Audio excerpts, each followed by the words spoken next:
का नमः पार्वती पते हर हर महादेव। जय जय श्री राधे, जय जय श्री राधे, जय जय श्री।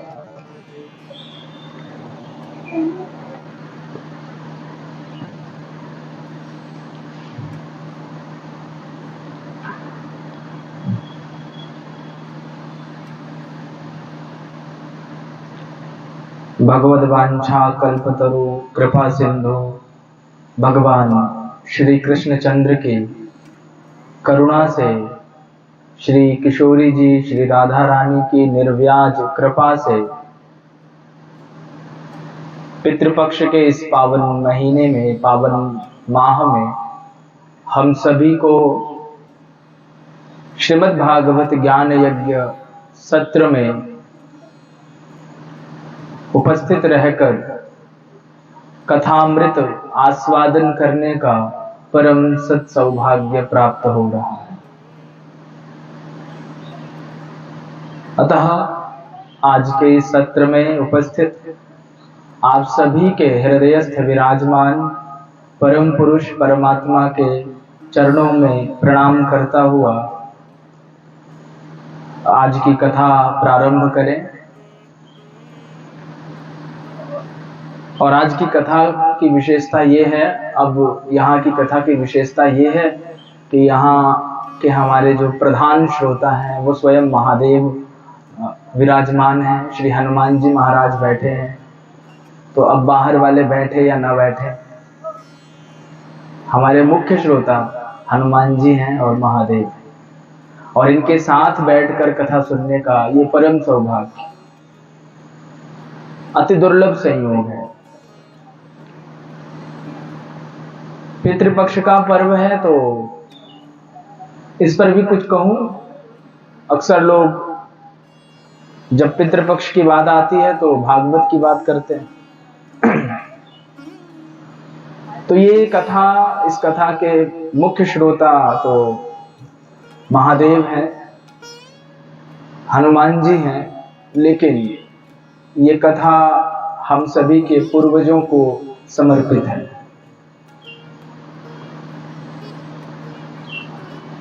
हमारे पूर्वजों का कोई ऐसा पुण्य रहा होगा कि हम कथा गा पा रहे हैं, कर पा रहे हैं। आपके पूर्वजों का कोई ऐसा सत्कर्म रहा होगा, आप कथा में आ पाए हैं। आज के समय में मैं अक्सर कहता हूं, आज के समय में गुरुओं की कमी नहीं है। ये तो गुरुडम का जमाना ही है। हर दूसरे घर में ज्ञानी बैठा हुआ, कमी नहीं है। आज वस्तुतः अगर देखें तो आज जिज्ञासा, आज चिंतन करने वाले एक सच्चे शिष्य की बहुत कमी है। गुरुओं की कमी नहीं है, और कभी थी भी नहीं। ऐसा भी नहीं था कि कभी रही हो। ज्ञान सदैव उपस्थित रहा है, लेकिन उसको पाने के लिए लोगों की कमी थी। तो इस व्यस्ततम जीवन में आप सभी समय निकालकर यहाँ आ पाए हैं, तो आप सबका धन्यवाद। और ये आपके पूर्वजों की निश्चित कहीं ना कहीं से कृपा करुणा है, आप यहाँ बैठे हैं। उनके कोई सत्कर्म थे, आपके सत्कर्म हैं, आप बैठे हैं।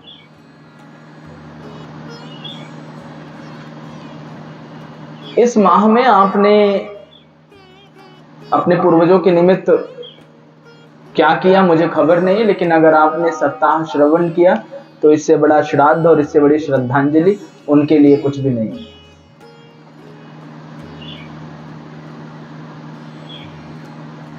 श्राद्ध का अर्थ है उनके प्रति श्रद्धा होना, रिस्पेक्ट। जब हम किसी को रिस्पेक्ट देते हैं वही श्राद्ध है। किसी के प्रति श्रद्धा का हो जाना, अपने पूर्वजों का स्मरण करना, उनके प्रति श्रद्धा रखना, यही श्राद्ध है।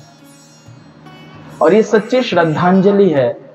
अगर आप अपने पूर्वजों के निमित्त यहाँ बैठकर कथा सुने तो अपना भी जीवन सार्थक होता है, और वो जिस लोक में होते हैं, हमारे शास्त्र कहते हैं कि वो जिस भी लोक में हैं वो वहां से देख करके और हमें आशीर्वाद प्रदान करते हैं।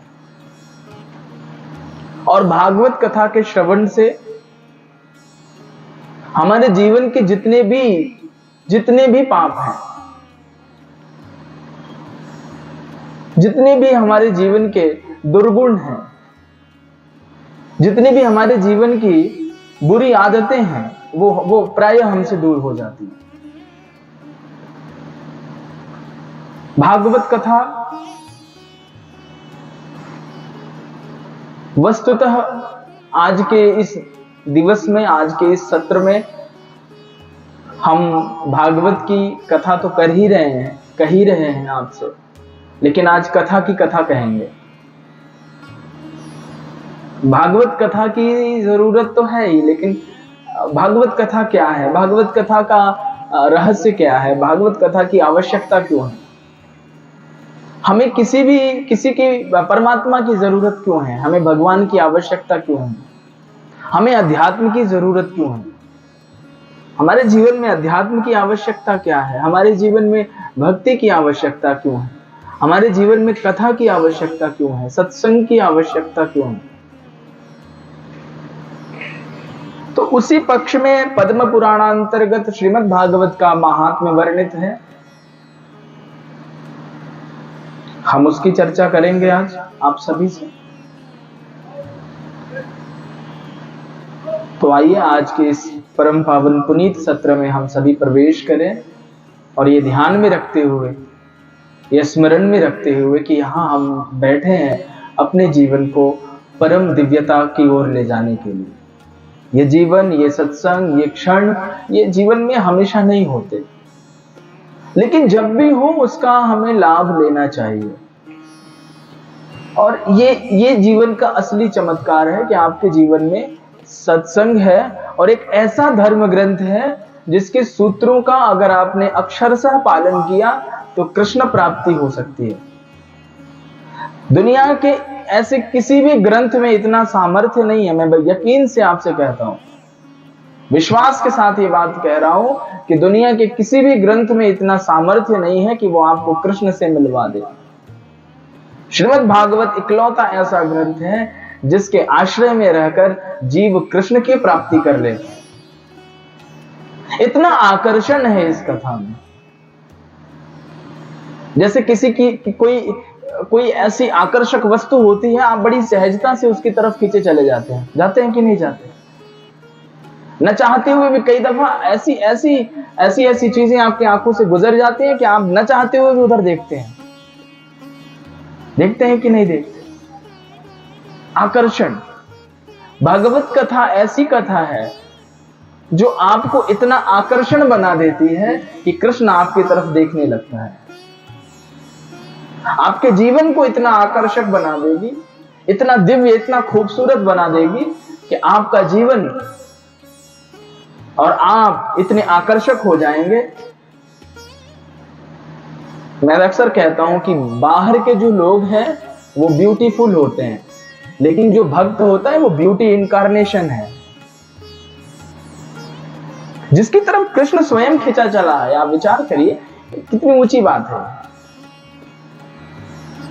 वो आपको अति अति अति अति अति सुंदर बना देती है, अति प्रसन्न बना देती है। तो पहला मंगलाचरण करते हुए श्री वेद व्यास जी लिखते हैं, सच्चिदानंद रूपाय। मेरा नियम है इन दिनों कथाओं में कि कम से कम अपने श्रोताओं से मैं 2 श्लोक तो बुलवाऊं, प्रारंभ का और आखिरी का। तो हमारे साथ साथ आप, उम्मीद करते हैं आप सब हमारा सहयोग करेंगे। सच्चिदानंद रूपाय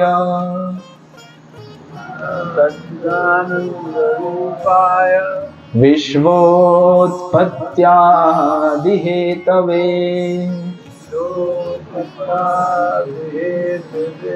तापत्रय विनाशाय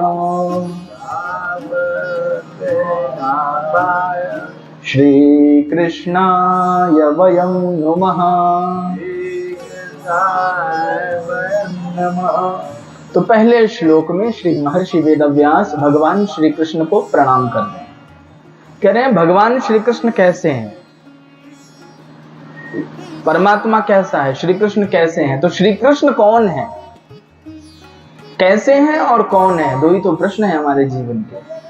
श्री कृष्ण कैसे हैं, तो वेदव्यास कहते हैं वो सच्चिदानंद है। बहुत ध्यान से समझना बातों को, क्योंकि ये वास्तविक कथा हो रही है और अगर होश में बैठेंगे तो सीखेंगे।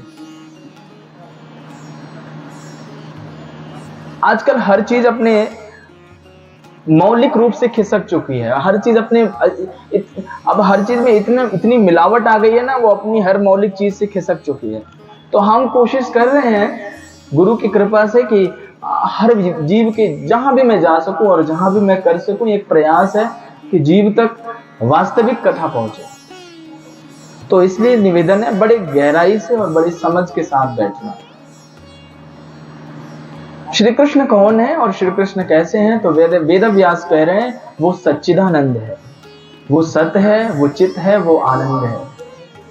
तीन स्तर में भगवान श्री कृष्ण को बांटा, सत, चित और आनंद। सत्य क्या है, चित्त क्या है और आनंद क्या है। सत्य का अर्थ, सत्य जो है ये पहली सीढ़ी है, पहली सोपान है। जब आपके जीवन में वैराग्य प्रस्फुटित होने लगता है, जब आपके जीवन में संसार की नश्वरता दिखाई पड़ने लगती है और सत्य की तरफ आप बढ़ते हो कि नहीं, ये नहीं मेरा रास्ता है, वो सत्य है। जब आपको यहाँ की जब आपको झूठ समझ में आ जाए, वेदांत की एक पंक्ति है कि वेदांत का ऋषि कहता है कि आपको सत्य जानने की जरूरत नहीं है, प्रयास मत करिए उसको जानने के लिए। मैं भी आपसे कहता हूं, आप भगवान को जानने का प्रयास मत करिए, उसको नहीं जाना जा सकता, वो अज्ञात है। वो ही चाहेगा तो ही आपको बता सकता है। याद रखें, कोई ऐसा माध्यम नहीं है, कोई ऐसा व्यक्ति नहीं है जो आपको भगवान के बारे में बता सकता है। भगवान ही चाहेगा तो बता सकता है। जो जानत सोई दे जनाई और जानत तुम्हें हो जाई। रामचरितमानस में गोस्वामी जी कहते हैं कि जो जाने सोई दे जनाई। कोई बुद्ध पुरुष आपको बता सकता है क्योंकि वो उसके बारे में जानता है ना। जो उसके बारे में जानता है वो उसके बारे में बता सकता है, और अगर वो चाहे तो अपने बारे में बता सकता है, और अगर उसको किसी ने जान लिया तो फिर वो उसी का हो जाता है। तो जाने तो तुम्हें हो जाएगी। जो उसको जानता है वो जिसको वो चाहता है उसको वो जना देता है। सत्य जानने की जरूरत नहीं है, वो अज्ञात है, लेकिन असत्य जाना जा सकता है। हमारे ग्रंथों में सत्य के बारे में नहीं लिखा गया, असत्य के बारे में लिखा गया। याद रखना, सत्य कभी लिखा नहीं जा सकता, असत्य लिखा जा सकता है। इसलिए हमारे ग्रंथ, हमारे ऋषि बड़े वैज्ञानिक थे। उन्हें पता था कि अगर हमारे बच्चों को असत्य पता चल जाएगा तो सत्य तो अपने आप पता ही है उन्हें। फिर अब आपको अगर असत्य मालूम है तो फिर सत्य तो पता चल जाएगा ना कि क्या है, वो तो परिणाम है उसका। मेरी बात समझ में आ रही है? ऐसे ही गर्दन हिला रहे हो? हाँ, समझ नहीं आएगी हाथ खड़ा करना। बताइए क्या कह रही हैं? ठीक है, हम कह रहे हैं कि सत्य जानने की जरूरत नहीं है हमें। अगर हमें असत्य पता चल जाएगा तो सत्य पता चला कि नहीं चला फिर? हाँ, सत्य जानने में शर्म करना पड़ा फिर हमें। अगर हमें किसी भी वस्तु का, अगर किसी के बारे में हमें कोई जांच पड़ताल करनी है तो हम उसका अगर राइट डायरेक्शन न जान के रॉन्ग डायरेक्शन उसका जाने, उसमें गलत क्या है ये जाने, तो सही पता चल जाएगा कि नहीं चल जाएगा? बोलो हाँ कि ना। अगर हमें किसी के बारे में पता करना है ये आदमी कितना सच्चा है और कितना झूठा है, अब हम उसके सच्चाई के बारे में घूमते रहें, पता करते रहें, हमें नहीं पता चल सकता। लेकिन अगर हम उसकी झूठ के बारे में पता करते रहें तो पता चल जाएगा। ये बुद्धिमानों की कैटेगरी है। मैं एक बार किसी, शायद गूगल का जो सीईओ है उसका इंटरव्यू देख रहा था। उसमें उसको पूछा गया, उसके इंटरव्यू में उससे पूछा गया कि आपके जीवन की सबसे बड़ी गलती क्या है, ये बताइए। उसको ये नहीं पूछा गया कि आप में काबिलियत क्या है, आपने सबसे बड़ी गलती अभी तक क्या की है वो बताइए। अगर हमें गलती पता हो तो सही जानने में हमें वक्त नहीं लगेगा, लेकिन अगर हम गलती पता नहीं तो सही हम कब तक जानेंगे, कुछ खबर नहीं है। इसलिए जीवन में भी ये नियम जीवन में भी लागू होते हैं। अगर हमें असत्य पता चल जाए तो फिर हमें सत्य जानना नहीं पड़ेगा, वो तो परिणाम है, वो निकल के आ जाएगा। तो इसलिए भगवान वेदव्यास कहते हैं कि परमात्मा सत्य है। परमात्मा का सबसे पहला नाम सत्य है। श्री कृष्ण के नाम से पहले सत्य नाम है उनका। भागवत में भागवतकार कहते हैं भगवान श्री कृष्ण की देवताओं ने जब स्तुति करी महाराज, तो भगवान गर्भ में जब भगवान आए ना, माता देवकी के गर्भ में जब भगवान आए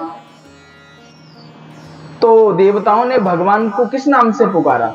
सत्य के नाम से पुकारा। देवताओं ने कहा अब ये जब जाएंगे, इनका जन्म होगा, तब ये यशोदा नंदन होंगे, देवकी नंदन होंगे, श्री कृष्ण होंगे, सब कुछ हो सकते हैं, वासुदेव होंगे, लेकिन अभी इनको किस नाम से पुकारे? जब वो गर्भ में प्रवेश कर रहे हैं माता देवकी की, तब देवताओं ने श्री गोविंद का नाम सत्यात्मक ठाकुर रखा। देवता कहते हैं ये सत्य ठाकुर है, ये सत्य देव है, ये सत्य नारायण है, ये सत्य है।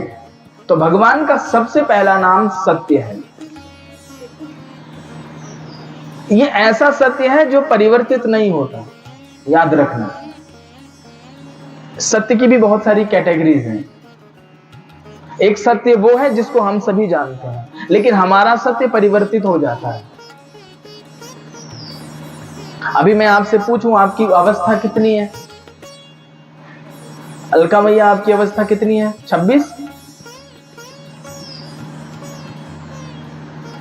और आज से 5 साल के बाद कितनी होगी? बढ़ जाएगी, 26 से 31 मान लो। तो उस अवस्था में पहुंचने के बाद फिर 5 साल के बाद जब मैं आपसे मिलूं और आपसे पूछूं तो आप अपनी अवस्था बढ़ा के बताएंगे हमें, और मैं कहूंगा आप झूठ बोल रहे हैं हमसे, 5 साल पहले आपने हमें कुछ और बताया था। मेरी बात समझ में आ रही है? हमारा सत्य बदल जाता है, परिवर्तन है हमारे सत्य में। आज जो चीज जैसी दिख रही है वैसी है नहीं। संसार का स्वभाव जानना आवश्यक है। अगर आपने संसार को जान लिया, अध्यात्म सीखना नहीं है, फिर वो उसका परिणाम है, रिजल्ट है, उसका फल है अध्यात्म। अगर आपके जीवन में कहीं से भी संसार के बारे में पता है, कुछ जानने की जरूरत नहीं है। तो इसलिए गोविंद का नाम, ठाकुर जी का नाम सत्य है। कहते हैं वो सत्य है। और फिर जब सत्य से यात्रा शुरू होती है, पहली सीढ़ी से जब आप दूसरी सीढ़ी पर पहुंचते हो तो आप चिदात्मक हो जाते हो। चिदात्मक का अर्थ प्रकाश की तरफ बढ़ते हो। चित का अर्थ है चैतन्य की तरफ बढ़ना। अभी चैतन्यता हुई नहीं है, अभी चैतन्य हमें मिला नहीं है, बढ़ रहे हैं उसकी तरफ, अभी उसकी तरफ जा रहे हैं। तो वो यात्रा जो है उसको चित कहते हैं। ओंकार जब लिखते हैं ना, चित को और मैं थोड़ा आपको समझा रहा हूं। जब रामचरितमानस पढ़ो, रुद्राष्टक में तुलसीदास जी लिख रहे हैं, चिदाकाश समाकाश वासम भजे हम। याद होगा सबको, चिदाकाश, उसी को यहां चित कहा, वही चित है। चित यानी अंधकार, वो अंधकार जो आपको प्रकाश की तरफ ले जाता है, वो ज्ञान जो आपको प्रकाश की तरफ ले जाए। ओंकार में जो चंद्र बिंदु है ना साहब, ओंकार देखा है आप सबने? ओंकार में जो चंद्र बिंदु है वही चित है। और गहराई में बोलूं तो जब आप ध्यान में बैठते हो और अपनी आंखों को बंद करते हो और आंखों के मध्य यहां जो दिखाई पड़ने वाला अंधकार है उसको चित्त कहते हैं। प्रैक्टिकल में अगर बात करूं, वो चित्त है। चित्त का अर्थ है अब आप चेतना की तरफ बढ़ रहे हैं, चैतन्यता की तरफ। अब आपके अंदर जड़त्व तो है लेकिन जड़ को छोड़ रहे हैं, जड़ता छोड़ रहे हैं और आप चैतन्य की तरफ बढ़ रहे हैं, कॉन्शियसनेस की तरफ बढ़ रहे हैं। अवेयरनेस टू कॉन्शियसनेस, आपकी यात्रा जो है वो अवेयरनेस से कॉन्शियसनेस की तरफ जा रही है। यही है सत चित्त का अर्थ। आनंद का मतलब नहीं है ये, सत्य और चित्त का मतलब है कि आप जागरूक हो चुके हैं। सत का मतलब है द अवेकिंग ऑफ इंटेलिजेंस, आपकी बुद्धि का जागरण हो जाना।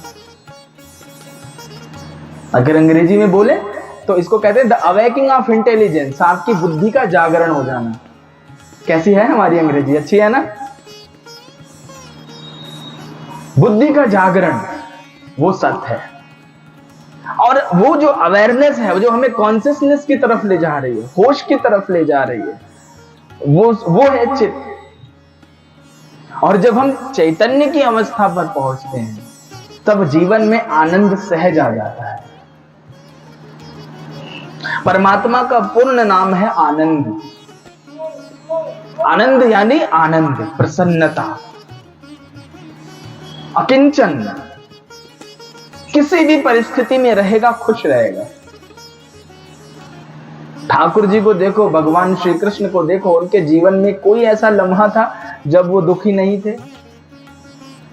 हमारे आपके जीवन में तो तकलीफें ही नहीं होती, उनके जीवन में बहुत तकलीफें हैं, लेकिन फिर भी क्या वो दुखी हैं? क्या वो डिप्रेशन में है? क्या वो फ्रस्ट्रेटेड हुए किसी के ऊपर? क्या उनके चेहरे से पल भर के लिए भी उनकी मुस्कुराहट विदा हुई? नहीं हुई। इसीलिए वो श्री कृष्ण है। हमारे एक बड़ी मजेदार बात बताएं हम आपको, हमारे यहां हर बुद्ध पुरुष को अवतार कहा गया। क्या कहा गया?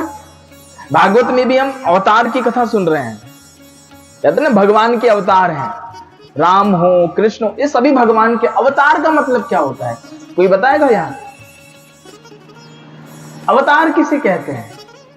अवतार का मतलब क्या होता है? अवतार का मतलब है, संस्कृत में जो सीढ़ी होती है ना, सीढ़ी को संस्कृत में अवतरणिका कहते हैं। क्या बोलते हैं? अवतरणिका। अवतरणिका मतलब जो हमें नीचे से ऊपर की ओर ले जाए, उसी को, और वहीं से अवतार शब्द बना है। यानी जो अपनी यात्रा नीचे से ऊपर की तरफ ले जाता है, जो अपने जीवन की यात्रा को, ये जितने लोग हुए जिन्हें आप अवतार कहते हैं, वो किसी भी धर्म में हुए हों, अगर आप उन्हें अवतार कहते हैं तो उनका जीवन देखिएगा, उनकी यात्रा तो हमारे जैसे ही थी, उनका भी जन्म हमारे जैसे हुआ होगा। श्री कृष्ण का जन्म कहां हुआ? कारागार में हुआ, जेल में, लेकिन जीवन कितना दिव्य था। तो जो प्रारंभ है वो निचले स्तर पर है, लेकिन अपने जीवन को ऊंचाई पर ले जाने वाला हर वो व्यक्ति अवतारी है। अवतार का मतलब नीचे से ऊपर की तरफ जाना, ये अवतार है। हमारे जीवन में जब ये घटना घटती है तब कहीं आनंद हमारे जीवन में बढ़ता है। हम उस आनंद की बात कर रहे हैं जो कभी छूटता नहीं, जो कभी जाए नहीं, जो हमें कभी तकलीफ नहीं देता है। तो भगवान वेद व्यास कहते हैं कि परमात्मा श्री कृष्ण सच्चिदानंद है, वो तीनों हैं, उनके में सत भी है, चित्त भी है और आनंद भी है, क्योंकि उनकी यात्रा ऐसी ही है। जीव को कैसा होना चाहिए? जीव भी ऐसा ही हो, उसको भी ऐसी ही यात्रा शुरू करनी है। हमारे जीवन में आनंद कब आएगा? जब हम सत और चित्त को जानेंगे। जब तक हम कॉन्शियसनेस नहीं है, जब तक हम कॉन्शियस नहीं है किसी भी चीज को लेकर, किसी भी बात को लेकर के, किसी भी वस्तु व्यक्ति को लेकर के, याद रखिएगा हम दुखी हो जाएंगे। लेकिन जब हम जीवन में हमारे होश है, जागरूकता है, हम कभी दुखी नहीं हो सकते, हमारे जीवन से आनंद नहीं जा सकता। बड़े बड़े संतों के, बड़े बड़े साधुओं के आनंद को देख के बड़े बड़े राजा लज्जित हो जाते थे महाराज। बड़े बड़े साधुओं की जो उनकी आनंद की स्थिति होती थी, उसको देख के बड़े बड़े चक्रवर्ती सम्राट लज्जित हो जाते थे। पूछते थे कि कारण बताओ, हमारे पास सब कुछ है फिर भी दुखी हैं, और हाँ तुम्हारे पास कुछ भी नहीं है, तुम्हें तो ये भी नहीं पता तुम्हें रात में रुकना कहाँ है, फिर भी तुम नृत्य कर रहे हो, तुम्हारे जीवन में नृत्य है। तो जब जीवन में नृत्य घटने लगे, जीवन ही नृत्यात्मक हो जाए, वो स्थिति आनंद की है। कि अब जीवन में कुछ चाहिए नहीं, अब जीवन में कोई आकांक्षा नहीं है, केवल आनंद है बस। तो भगवान का नाम सच्चिदानंद है, वो सच्चिदानंद रूप है। और वेदव्यास कह रहे हैं और क्या है, तो कहते हैं विश्वोत्पत्ति आदि हेतवे, वो विश्व की उत्पत्ति के कारण है। विश्व की उत्पत्ति उन्हीं के कारण हुई है, वो हेतु है विश्व की उत्पत्ति के लिए। विश्व यानी सब कुछ, कुछ बचा नहीं, सारी दुनिया इसके अंदर है, पूरा ब्रह्मांड इसके अंदर है। विश्वोत्पत्त्यादि हेतवे। और फिर कहते हैं तापत्रय विनाशाय। और क्या है श्री कृष्ण, उनकी विशेषता क्या है? कहते हैं वो तापत्रय का विनाश करने वाले हैं। हमारे जीवन में 3 ताप हैं। हमारे जीवन में 3 तरीके के ताप हैं, दैहिक, दैविक और भौतिक। आधि दैविक, आधि भौतिक और आध्यात्मिक। एक तो शरीर जन्य कष्ट है, निजी जीवन में सभी के है। और दूसरा कष्ट भौतिक कष्ट है, सांसारिक कष्ट होता है ना, नहीं होता। दो तरीके के कष्ट से व्यक्ति बहुत परेशान है, बहुत दुखी है। एक दैहिक और एक दैविक, एक दैहिक और एक भौतिक। और तीसरा कष्ट है दैविक, जो किसी दैवीय आपदा के कारण हमारे जीवन में कष्ट आता है, हमारे किसी प्रारब्ध के कारण हमारे जीवन में कष्ट आता है। 3 तरीके से कष्ट हमारे जीवन में आता है। दैविक का मतलब समझिए क्या है। हमारे जीवन में 3 तरीके से दुख का आगमन होता है। पहला आगमन बड़ा सहज है, शरीर है तो दुख आएगा। शरीर की पीड़ा को दैहिक पीड़ा है, वो दैहिक पीड़ा है। और संसार की जो पीड़ा है वो भौतिक पीड़ा है। और प्रारब्ध के कारण जो पीड़ा मिल रही है, अन्य किसी जन्मों के प्रारब्ध के कारण, अन्य किसी दूसरे कर्मों के प्रारब्ध के कारण जो पीड़ा मिल रही है वो दैविक पीड़ा है। तो 3 तरह की पीड़ाएं हमारे जीवन में हैं। और वेदव्यास जी महाराज कहते हैं कि अगर व्यक्ति केवल एकमात्र अकिंचन भाव से भगवान श्री कृष्ण की शरण में चला जाए तो उसके जीवन की ये 3 आपदाएं मिट जाती हैं। कहीं जाने की जरूरत नहीं, कहीं भटकने की जरूरत नहीं। सिर्फ एक बार आर्त भाव से श्री कृष्ण के होकर के देख लीजिए, आपके जीवन की दैहिक, दैविक, भौतिक ये 3 समस्याएं विदा हो जाती हैं। और तापत्रय विनाशाय, तो वेदव्यास जी कहते हैं भगवान श्री कृष्ण केवल आनंद स्वरूप नहीं है, वो विश्व की उत्पत्ति के भी हेतु हैं। और यही नहीं, उनके कारण जीव के जीवन से तापत्रय विदा हो जाते हैं। 3 तरीके के जो ताप हैं, 3 तरीके की जो तकलीफें हैं, कष्ट हैं, वो भी समाप्त हो जाती हैं। ऐसे श्री कृष्ण के चरणों में हम सभी प्रणाम करते हैं, अपना प्रणाम भेजा है। दूसरे भाव में श्री वेदव्यास जी भगवान शुकदेव को प्रणाम कर रहे हैं।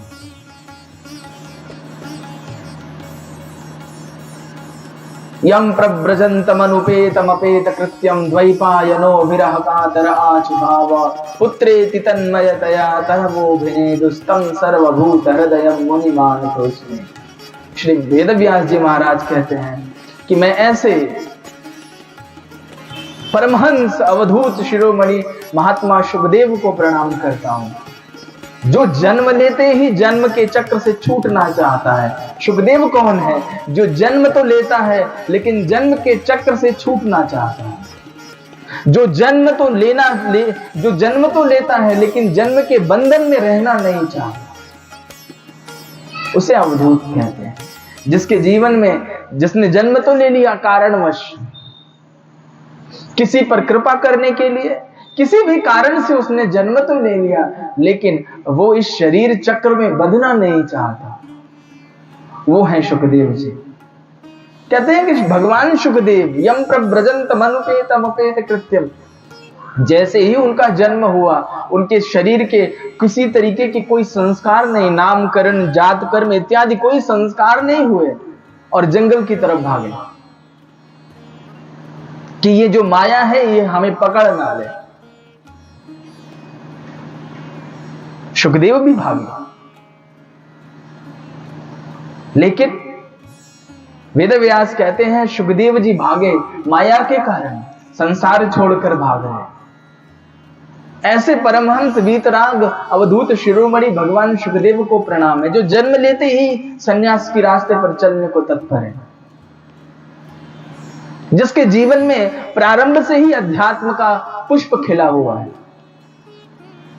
भागवत वही बोल सकता है, भागवत वही कर सकता है, भागवत वही सुन भी सकता है जिसके जीवन के किसी कालखंड में अध्यात्म का कोई बीजारोपण हुआ हो। सबके बस की बात नहीं है, हर कोई नहीं सुन सकता, हर किसी के भाग्य में यह सत्संग नहीं है। तत्पश्चात भगवान कृष्णचंद्र को प्रणाम करके, भगवान सुखदेव को प्रणाम करके आगे कथा में श्री वेदव्यास जी लिखते हैं, कह रहे हैं कि भगवान सूत से नैमिषे सूतमासीन मभिवाद्य महामतिम कथामृत रसास्वाद कुशलः शौनको ब्रवीत। शौनक जी महाराज नैमिषे निमिष क्षेत्र, कह रहे हैं नैमिषे सूतमासीन, नैमिषारण्य की भूमि में, अद्भुत भूमि है, कभी नैमिष जाके आना। अद्भुत भूमि है नैमिषारण्य। नैमिषारण्य की भूमि में ऋषियों का अद्भुत मंडल बैठा हुआ है, और उनके जो प्रस्तोता हैं, उनके जो प्रश्नकर्ता ऋषि हैं, वो महाराज शौनक हैं। शौनक अपने में अद्भुत विद्वान है, जिनकी जो कथामृत रसास्वाद कुशलः, वेदव्यास जी कह रहे हैं शौनक जी का लक्षण क्या है? कथामृत रसास्वाद कुशलः, वो कथामृत को आस्वादन करने में बहुत कुशल है, बहुत दक्ष है, बहुत एक्सपर्ट है। मतलब क्या कथा को सुनने में भी कोई योग्यता चाहिए? हाँ चाहिए।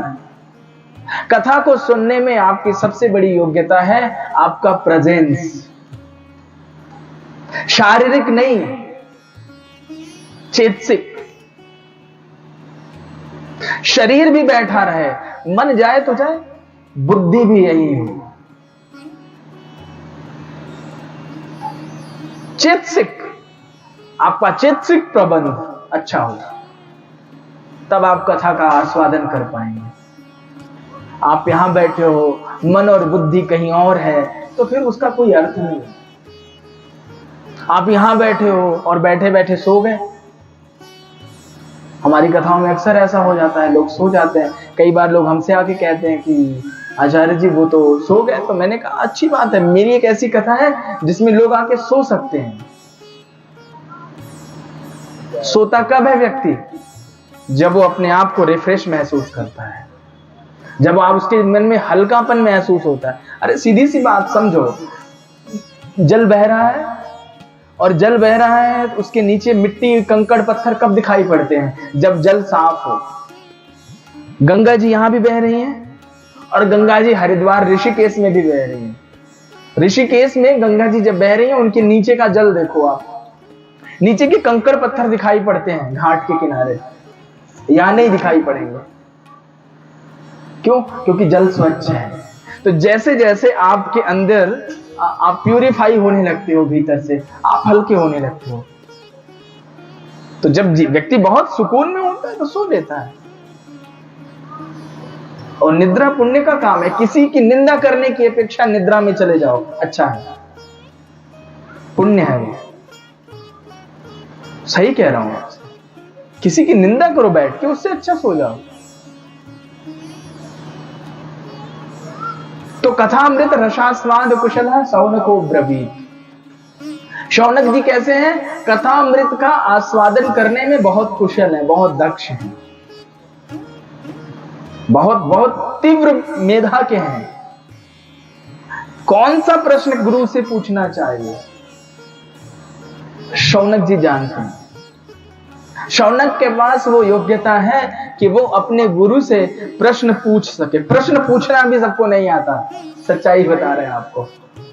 गुरु से जाके क्या पूछना चाहिए और क्या मांगना चाहिए नहीं पता है। अक्सर